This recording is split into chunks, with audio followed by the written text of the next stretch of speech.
Uy, kaibigan, ikaw pala. Happy Sunday sa'yo. Huwag mo munang scroll. Hayaan mo sa araw na ito na ipagbasa kita ng salita ng Diyos at ito ay matatagpuan sa Genesis 22,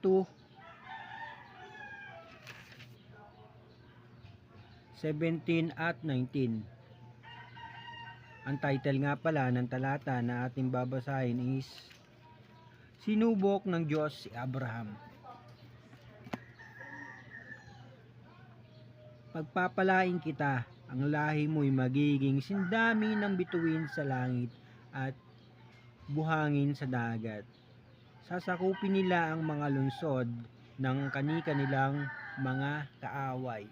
Ganda naman pangako nito sa verse 17, no? So, continue tayo po mga kaibigan at dito naman tayo sa verse 19. Binalikan ni Abraham ang kaniyang mga alipin at sama-sama silang umuwi sa Beer-seba.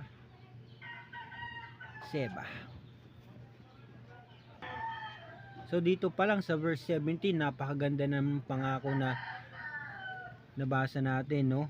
Na nakasulat dito, pagpapalain kita, ang lahi mo'y magiging sindami ng mga bituin at buhangin sa dagat. Wow, napakasarap namang panghawakan ng ganun talata at salita na ating mababasa mismo dito sa Bible.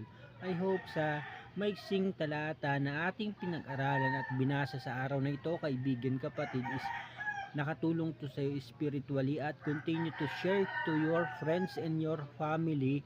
The good news is na mababasa mo dito sa salita ng Diyos.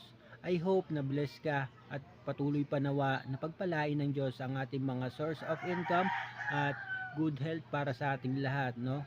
At tandaan mo palagi na pupunuin pa natin ng mga anghel ang langit. Maraming salamat sa iyong panonood at pagsuporta, kaibigan.